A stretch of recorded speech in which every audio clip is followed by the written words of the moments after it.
નમસ્કાર વિદ્યાર્થી મિત્રો, હું છું નિકુલ સિણુજિયા.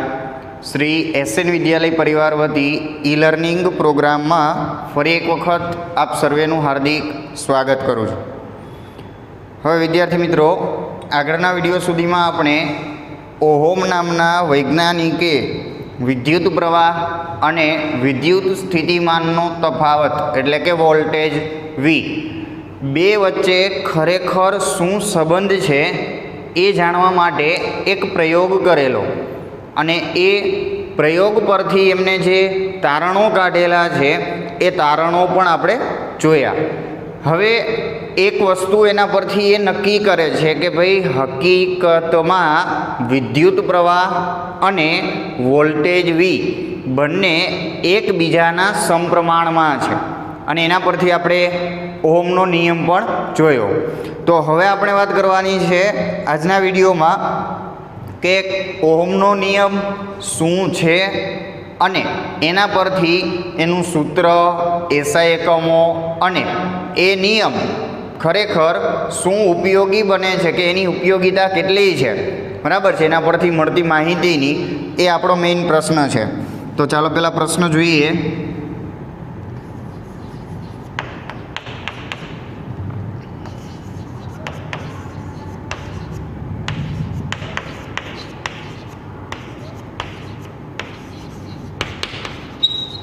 ઓહમનો નિયમ જણાવી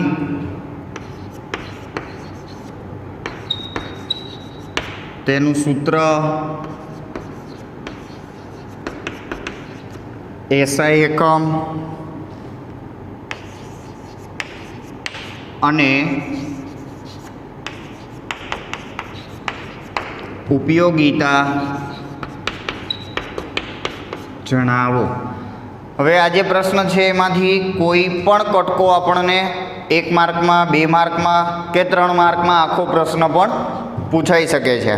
અને એનો જે પ્રયોગ છે જે આપણે આગળના વિડીયોમાં જોઈ ગયા એ આખો પ્રયોગ પણ 2 માર્કના પ્રશ્ન માટે અને આખો પ્રશ્ન 4 માર્કના પ્રશ્ન માટે પણ ખૂબ જ અગત્યનો છે અને 3 માર્કમાં પણ પૂછાઈ શકે તેમ છે. તો હવે વાત કરીએ તો આપણે કાલે જોઈ ગયા કે ઓહમનો નિયમ. તો ખરેખર હવે ઓહમ નામના વૈજ્ઞાનિકે પ્રયોગ કરી અને શું નિયમની તારવણી કરેલી કે કોઈ પણ પરિપથ જ્યારે ભૌતિક પરિસ્થિતિ મતલબ કે કોઈ પણ પરિસ્થિતિ એવી હોય કે જે દરમિયાન પરિપથ બંધ હોય અને એ પરિપથમાં વિદ્યુત પ્રવાહ વહેતો હોય, એ દરમિયાન એ પરિપથમાં વહેતો વિદ્યુત પ્રવાહ એ પરિપથને લાગુ પાડેલો જેટલો વોલ્ટેજ છે એના સમપ્રમાણમાં હોય છે. આવું એ વૈજ્ઞાનિકનું કહેવું છે, મતલબ કે આપણે સાબિત કરેલું છે, એમનો નિયમ છે. તો ચાલો પહેલાં તો નિયમની નોંધ કરીએ કે નિયમ શું છે.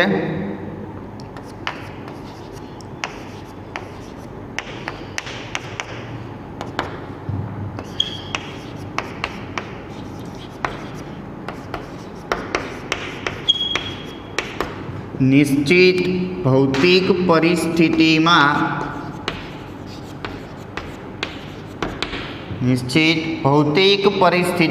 મતલબ કે સંપૂર્ણ પરિપથ બંધ હોય, કળ, બેટરી, પછી અવરોધ, બલ્બ વગેરે વગેરે, તો આવા તમામ ઉપકરણો ભેગા મળી અને જે આખો પરિપથ બને એ પરિપથ કે એ પરિસ્થિતિની વાત થઈ છે કે એવી પરિસ્થિતિમાં શું છે તો કે વાહકમાંથી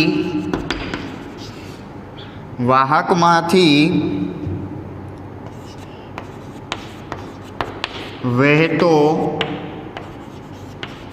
વિદ્યુત પ્રવાહ. હવે એવી પરિસ્થિતિમાં જે વાહકમાંથી જેટલો વિદ્યુત પ્રવાહ વહેતો હોય તે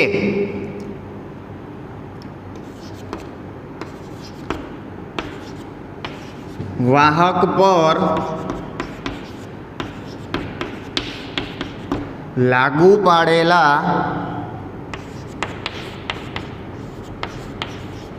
વોલ્ટેજના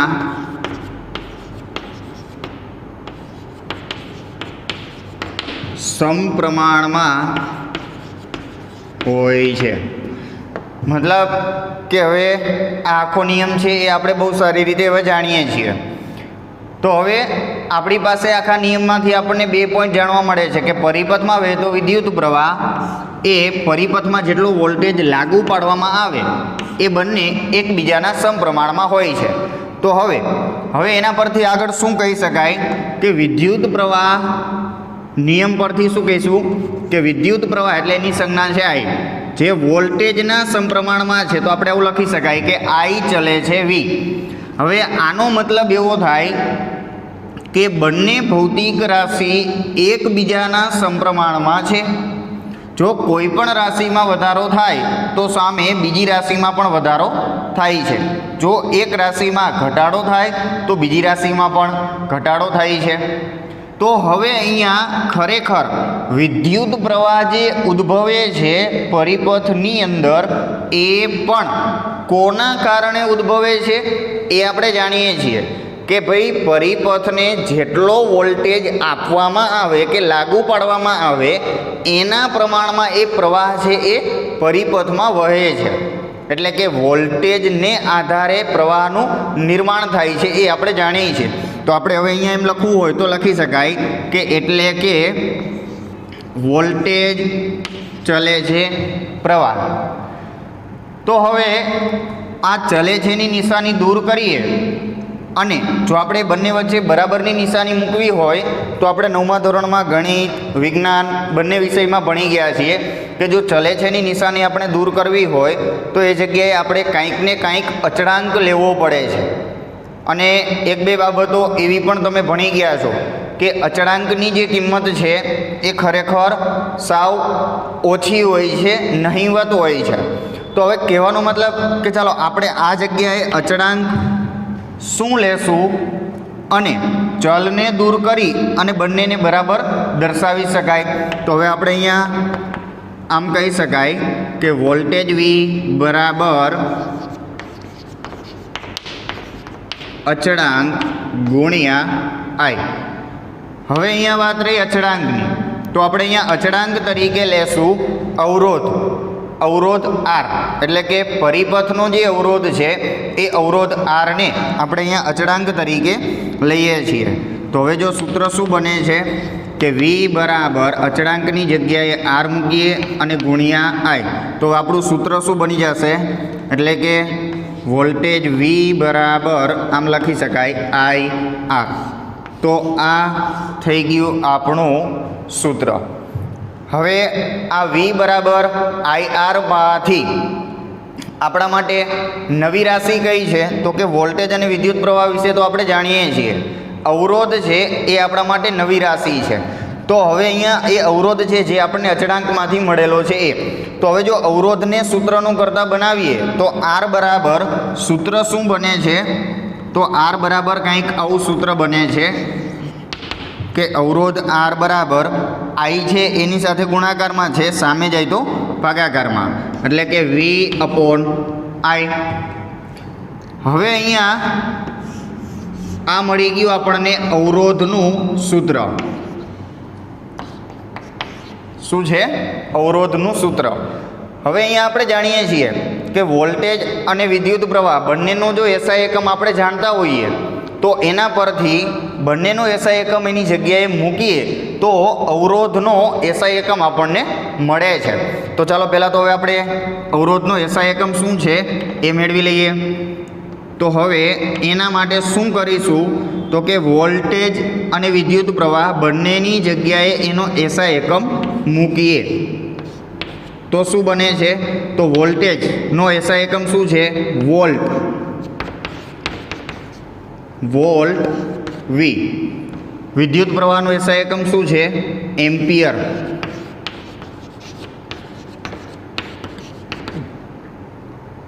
તો હવે આપણને SI એકમ શું મળી ગયો વોલ્ટ પ્રતિ એમ્પિયર. બરાબર. તો આ કોનો SI એકમ છે આ અવરોધનો SI એકમ છે. આ પહેલો SI એકમ. હવે ત્યારબાદ બીજો SI એકમ છે કે ઓહમ નામના જે વૈજ્ઞાનિક છે એમની યાદીમાં આ અવરોધનો બીજો એકમ આપવામાં આવેલો છે ઓહમ. અવરોધનો બીજો એકમ છે ઓહમ. તો હવે આ ઓહમ નામના વૈજ્ઞાનિકની યાદમાં આપવામાં આવેલો એસઆઈ એકમ છે બીજો. પહેલો એસઆઈ એકમ સૂત્ર પરથી, જે નિયમ પરથી તારવણી બાદ જે મળતો એકમ છે એ વોલ્ટ પ્રતિ એમ્પિયર છે. બીજો એકમ છે ઓહમ. હવે ઓહમ એકમને દર્શાવવા માટે એક ગ્રીક મૂળાક્ષરનો ઉપયોગ કરવામાં આવે છે, જેની સંજ્ઞા કંઈક આવી છે. અને આ જે સંજ્ઞા છે, આ સંજ્ઞાનું નામ શું છે? તો આ સંજ્ઞાનું નામ છે ઓમેગા. સંજ્ઞાનું નામ ઓમેગા છે, પરંતુ આપણે આ સંજ્ઞાનો ઉપયોગ અવરોધના એસઆઈ એકમ તરીકે લેવાનો છે.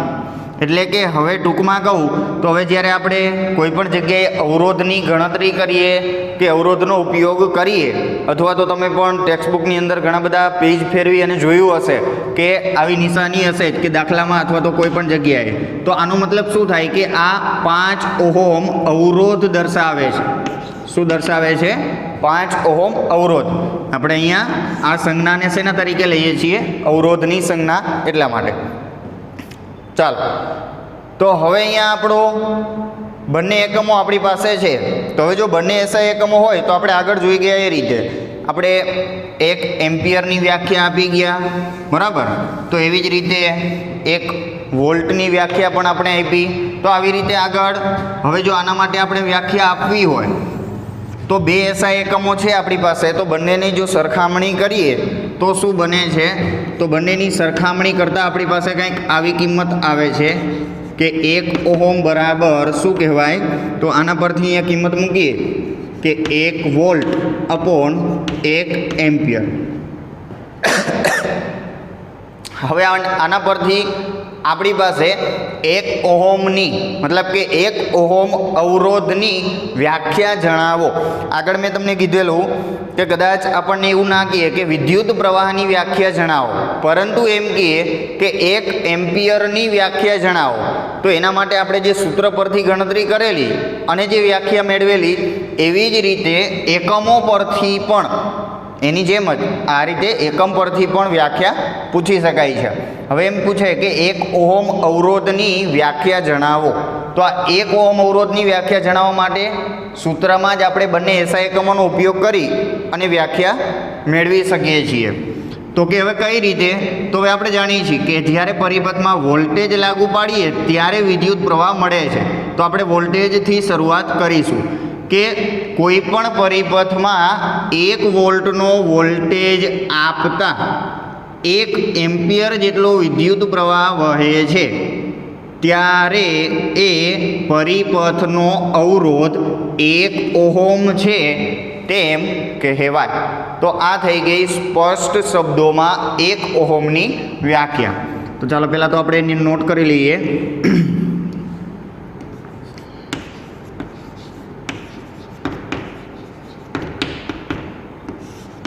1 ઓહમની વ્યાખ્યા શું છે?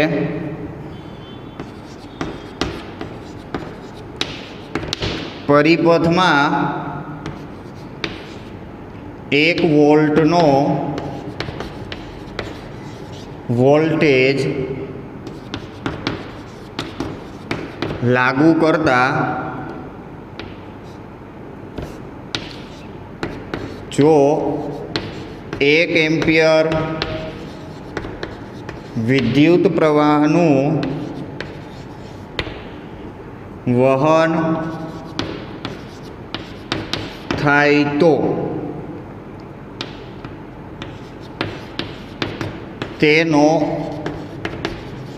અવરોધ 1 ઓહમ છે તેમ કહેવાય. બરાબર. આ થઈ ગઈ અવરોધની વ્યાખ્યા. હવે તો ઓહમનો નિયમ શું છે, એસઆઈ એકમ, તેનું સૂત્ર વગેરે વગેરેની આપણે ચર્ચા કરી. હવે અહીંયા સુધીનો જે ટોપિક છે એ 2 માર્કના પ્રશ્નમાં પૂછાવા માટે અગત્યનો છે ખાસ, અને એના કરતાં વધારે અગત્યનું છે આ બંને સૂત્રો અને તેના એકમો. હવે વાત કરીએ તેની ઉપયોગિતાની. તો હવે ખરેખર ઓહમનો નિયમ એટલે હવે આપણને ખ્યાલ આવી ગયો કે આ જગ્યાએ આપણે કોની વાત કરીએ છીએ?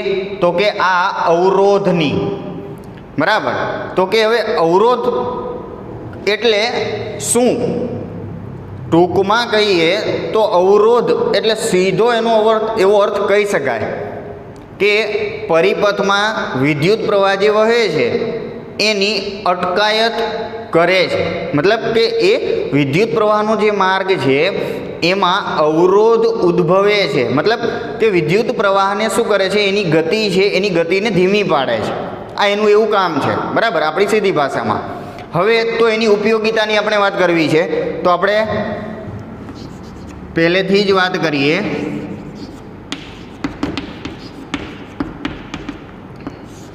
તો સૌથી પહેલું તો એ કે આ અવરોધ કઈ રીતે લાગુ પડે છે. મતલબ કે કેવી કેવી પરિસ્થિતિ કે એ ખરેખર કઈ કઈ બાબતો પર આધારિત છે. તો અવરોધનું જે મૂલ્ય છે એ ખરેખર કઈ કઈ બાબતો પર આધારિત હોય. તો સૌથી પહેલું તો કે અવરોધ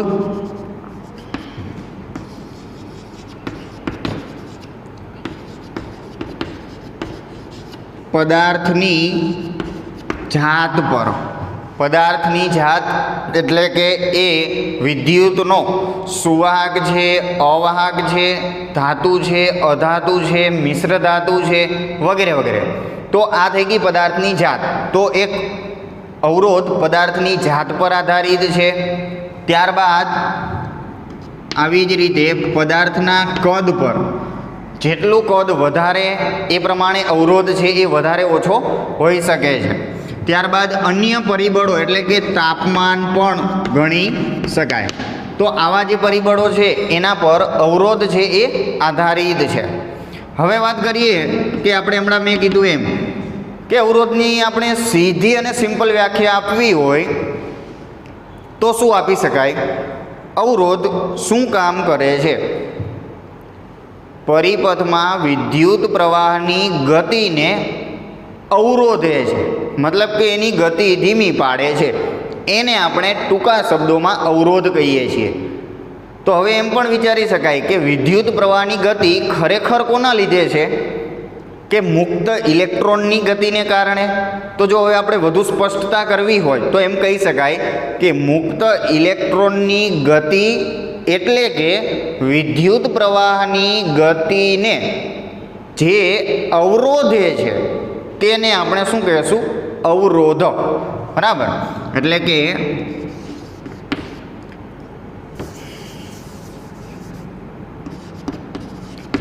વાહક તારમાં કે વાહકમાં ઇલેક્ટ્રોનની ગતિ એટલે કે ઇલેક્ટ્રોનની ગતિ એટલે કે વિદ્યુત પ્રવાહને, અથવા તો એમ કહી શકાય કે વિદ્યુત પ્રવાહ જેને લીધે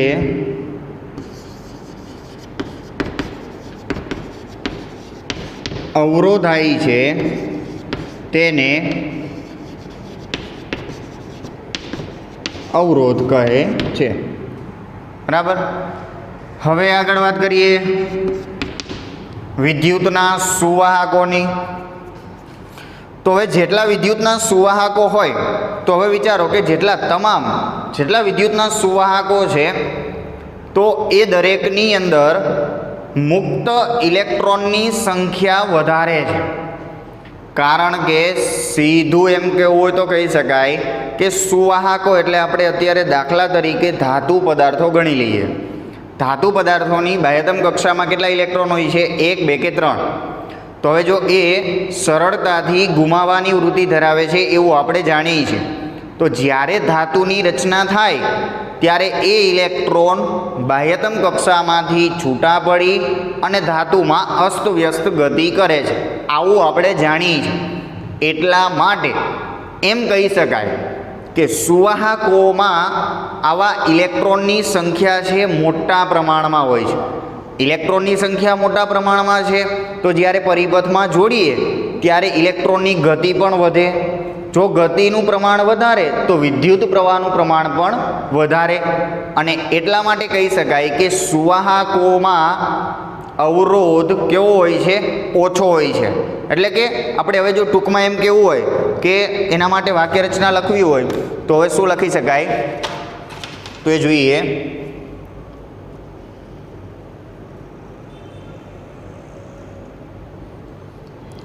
શું કહેશું કે સુવાહકોમાં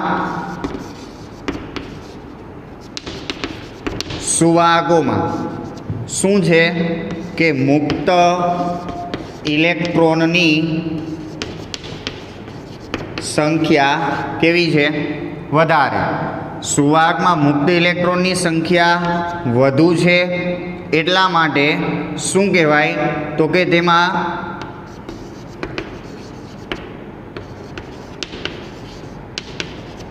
વિદ્યુત પ્રવાહનું મૂલ્ય અથવા પ્રવાહની ગતિ કેવી હોય છે?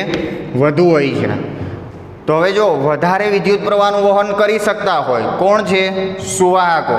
એટલા માટે જ આપણે સુવાહકોમાંથી મતલબ કે ધાતુઓમાંથી કેટલીક એવી ધાતુઓ છે કે જેનો ઉપયોગ આપણે પરિપથમાં ઘરમાં પણ વાહકતાર બનાવવા માટે એનો ઉપયોગ કરવામાં આવે છે. દાખલા તરીકે વાત કરું તો કે તાંબાનો તાર છે મતલબ કે ધાતુ છે તો એ વિદ્યુતની અતિ સુવાહક ધાતુ છે.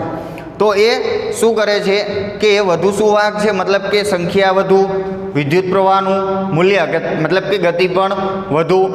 એના કારણે એની અંદર અવરોધ કેવો છે? બિલકુલ ઓછો છે.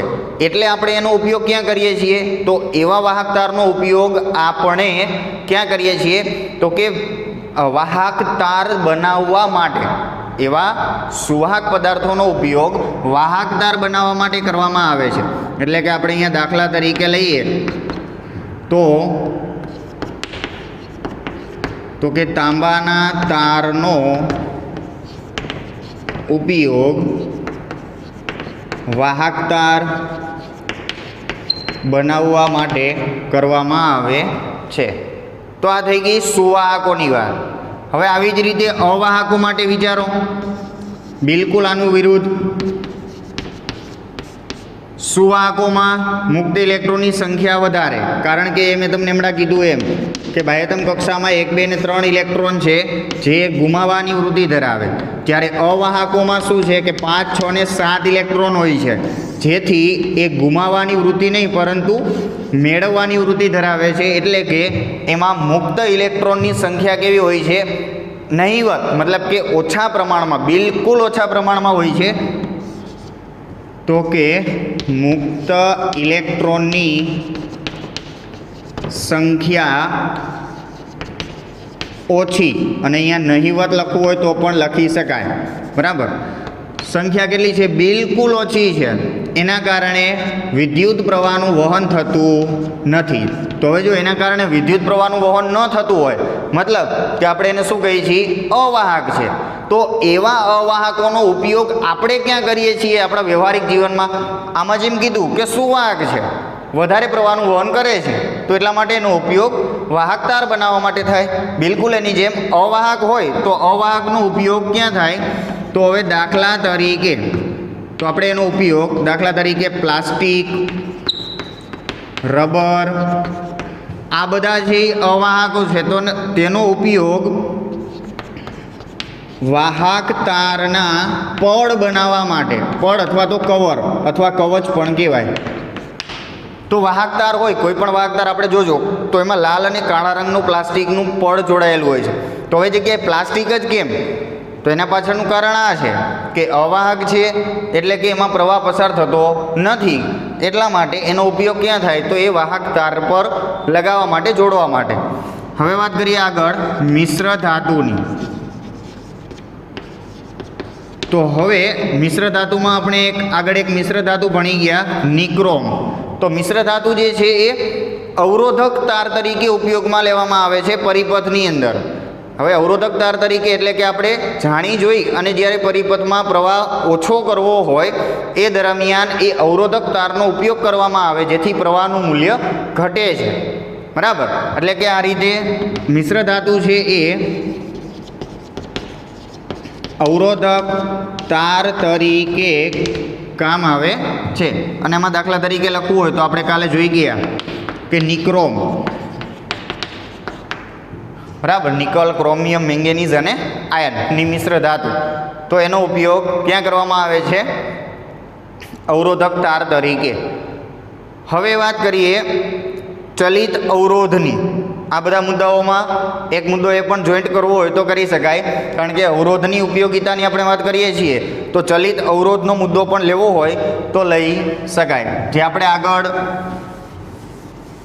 સંજ્ઞાઓ જે જોઈ ગયા એની અંદર જ આપણે વાત કરી ગયા છીએ, છતાં અહીંયા ફરીવાર અહીંયા લખી લઈએ.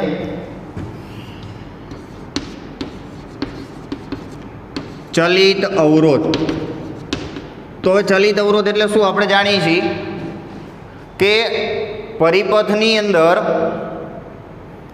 વોલ્ટેજનું મૂલ્ય બદલ્યા વગર, વોલ્ટેજમાં ફેરફાર ન કર્યા વગર આપણે શું કરી શકીએ? તો કે અવરોધના ઉપયોગથી પ્રવાહ વધારે ઓછો કરી શકીએ છીએ. કારણ કે અવરોધ વધારવામાં આવે તો પ્રવાહનું મૂલ્ય ઘટે છે અને અવરોધ ઘટાડવામાં આવે તો પ્રવાહનું મૂલ્ય વધે છે. તો આ જે બાબત છે એ શું કહેવા માગે છે? મતલબ કે એ જે અવરોધની આપણે વાત કરીએ છીએ પરિપથમાં, એવા અવરોધને કેવો કહેવાય? ચલિત અવરોધ. એટલે આપણે ટૂંકમાં અહીંયા લખવું હોય તો લખી શકાય કે પરિપથમાં વોલ્ટેજ બદલ્યા વગર, પરિપથમાં વોલ્ટેજ બદલ્યા વગર વિદ્યુત પ્રવાહને નિયંત્રિત અથવા તો નિયંત્રણમાં લાવી શકાય છે. બરાબર. અને એનું ઉદાહરણ દાખલા તરીકે કદાચ નામ સાંભળેલું હોય તો રિયોસ્ટેટ. રિયોસ્ટેટ એટલે કે અવરોધ, એનો અર્થ એવો થાય અવરોધ, પણ કેવા પ્રકારનો? ચલિત અવરોધ, જેની સંજ્ઞા પણ આપણે આવી જોઈ ગયા. આવા પ્રકારની એની સંજ્ઞા છે. હવે તો આ હતી ઉપયોગિતાની વાત. હવે વિદ્યાર્થી મિત્રો, હવે અહીંયા આપણે અવરોધની જ વાત કરીએ છીએ.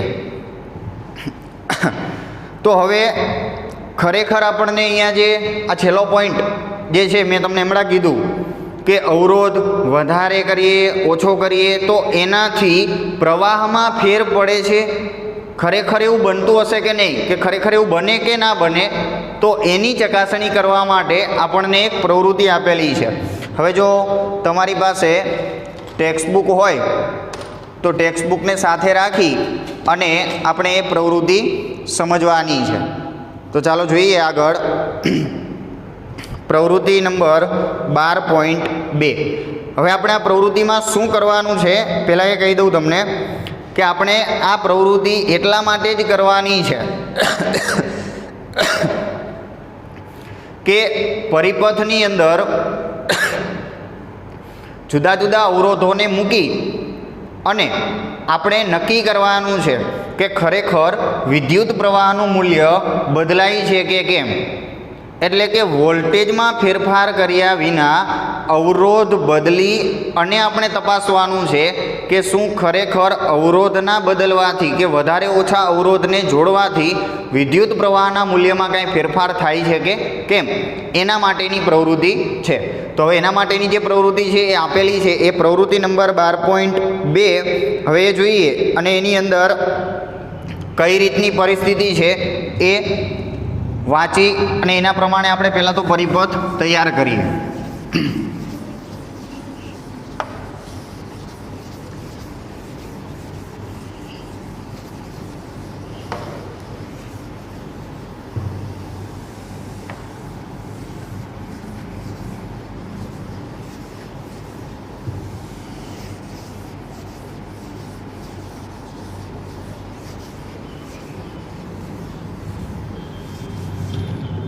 આપણે શું તપાસવાનું છે?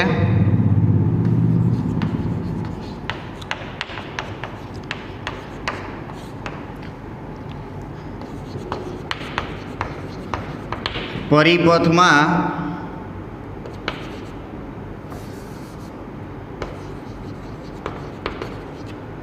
અવરોધનું મૂલ્ય બદલતા વિદ્યુત પ્રવાહનું મૂલ્ય અથવા તો વિદ્યુત પ્રવાહમાં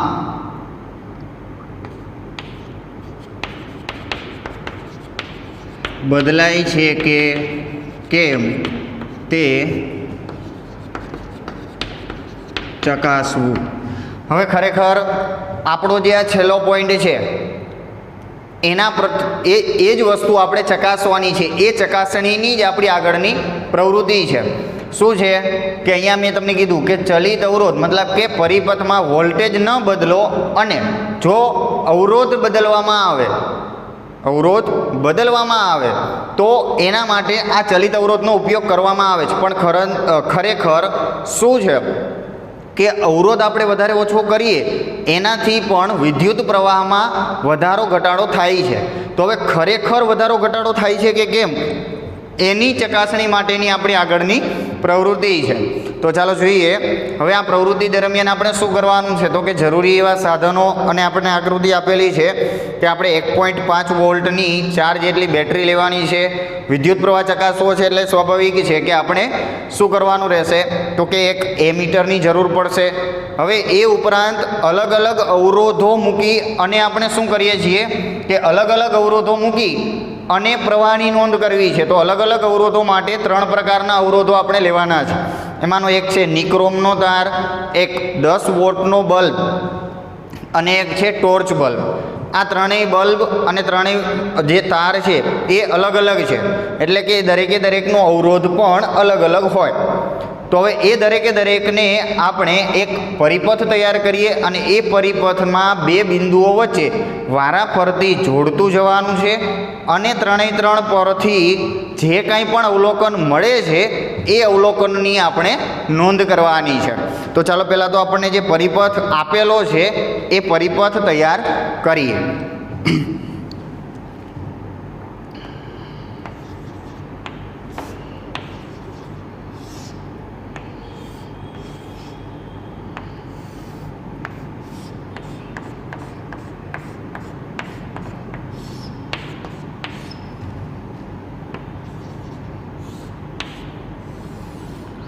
આવો પરિપથ આપણને આપેલો છે. આ એક્સ અને વાય બિંદુ છે, આ કળ, બેટરી, અહીંયા એ મીટર, બરાબર.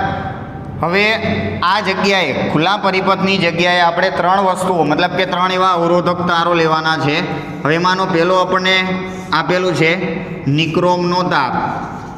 એટલે ધારો કે આપણે આ લાકડાના બોર્ડમાં તૈયાર કરેલા 2 બિંદુઓ વચ્ચે નિક્રોમનો તાર જે ફિટ કરેલો હોય આવી રચના તૈયાર મળે છે કે આવે છે.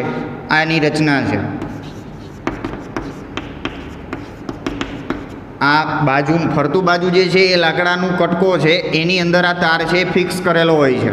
ત્યારબાદ આવી જ રીતે બલ્બની રચના છે.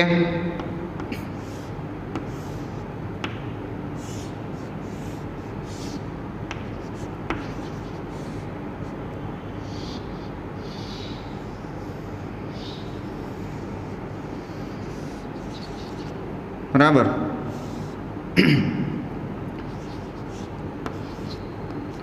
અને એક બીજો બલ્બ છે.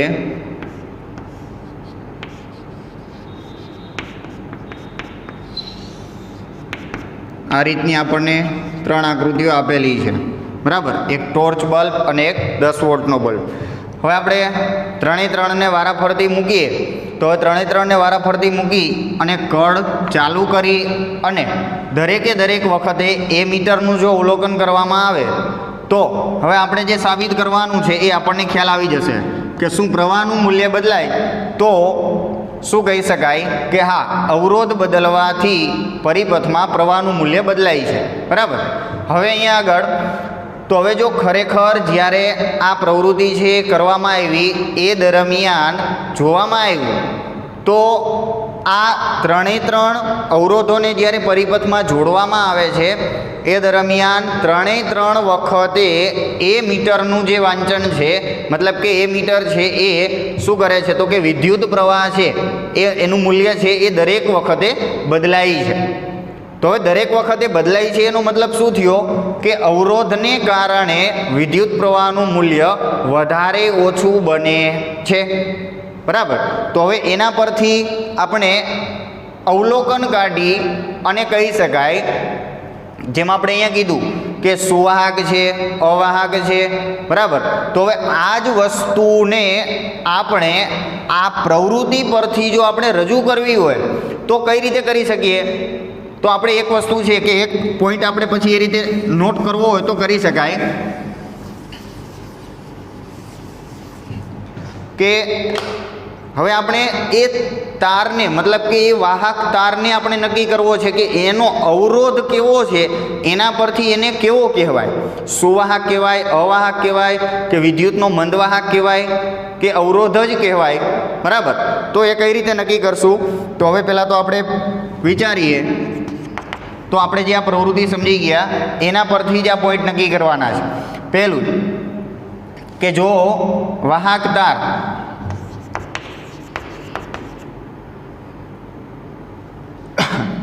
વાહક તારમાં શું થતું હોય? વાહક તાર ઓછો વિદ્યુત પ્રવાહને, જો વાહક તાર વિદ્યુત પ્રવાહને ઓછો અવરોધે છે,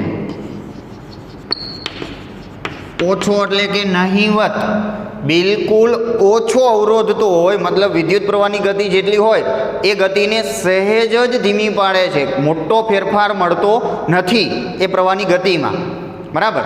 તો એવા પ્રકારનો જે તાર હોય તો એને વિદ્યુતનો શું કહેવાય? અવરોધે. તો તે સારો સુવાહક છે તેમ કહેવાય. શું કહેવાય? તે સારો વિદ્યુતનો સુવાહક છે. હવે આગળ એવી વાત કરીએ કે ધારો કે જે વાહક તારમાં વિદ્યુત પ્રવાહને અહીંયા આપણે એમ વાત કરી ઓછો અવરોધે છે. હવે હું અહીંયા એમ કહું કે પ્રમાણમાં અવરોધે છે. હવે પ્રમાણમાં મતલબ કે અડધો ગણી લઈએ. કેવો?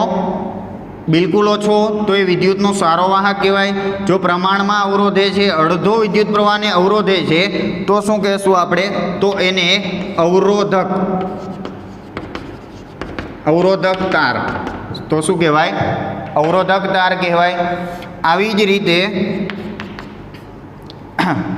હજી એમ કહીએ કે ઓછા કરતાં પણ મતલબ કે અડધા કરતાં પણ મોટા પ્રમાણમાં જો કોઈ પણ વાહક તાર પરિપથમાં વિદ્યુત પ્રવાહને ઓછો અવરોધે તો સુવાહક, અડધે સુધી અવરોધે તો એને અવરોધક તાર કહેવાય, નિક્રોમનો તાર. ત્યાર પછી મોટા પ્રમાણમાં જો અવરોધતો હોય અને થોડોક જ પ્રવાહ પસાર થવા દેતો હોય તો શું કહેવાય? તો એને વિદ્યુતનો મંદ વાહક કહેવાય. મંદ વાહક. હવે મંદ વાહક એટલે બિલકુલ ઓછો પ્રવાહ પસાર થવા દે તેવો અવરોધ, બરાબર. અને આવી જ રીતે એમ કહેવું હોય તો પણ કહી શકાય કે મોટા પ્રમાણમાં અવરોધે છે એની જગ્યાએ શું કહેવાય કે ખૂબ જ વધુ એટલે કે વિદ્યુત પ્રવાહ પસાર જ ન થવા દે તો એવાને શું કહેવાય? તો એવા જે હોય એને વિદ્યુતના અવાહકો. અવાહકો એટલે કે જે વિદ્યુત પ્રવાહને બિલકુલ પસાર થવા દેતા નથી તેવા, બરાબર. આ જે મુદ્દાઓ છે એ અવરોધના ઉપયોગિતાની બાબતમાં દર્શાવેલા મુદ્દાઓ છે કે અવરોધને કારણે એ વાહકને આપણે આપણા રોજિંદા જીવનમાં મતલબ કે વ્યવહારિક જીવનમાં આપણે કઈ કઈ જગ્યાએ એ વસ્તુનો ઉપયોગ કરીએ છીએ એ. ત્યારબાદ આપણે ઉદાહરણ પરથી મતલબ કે પ્રવૃત્તિ પરથી જે સાચી માહિતી મળે છે મતલબ કે અવરોધ પ્રમાણે વાહક તારને કઈ રીતે આપણે ગણી શકીએ તો એ પણ પોઈન્ટ આપણે અહીંયા દર્શાવેલા છે. તો આજના વિડીયોમાં બસ આટલું જ. બાકીની ચર્ચા આગળની વિડીયોમાં કરીશું. નમસ્કાર.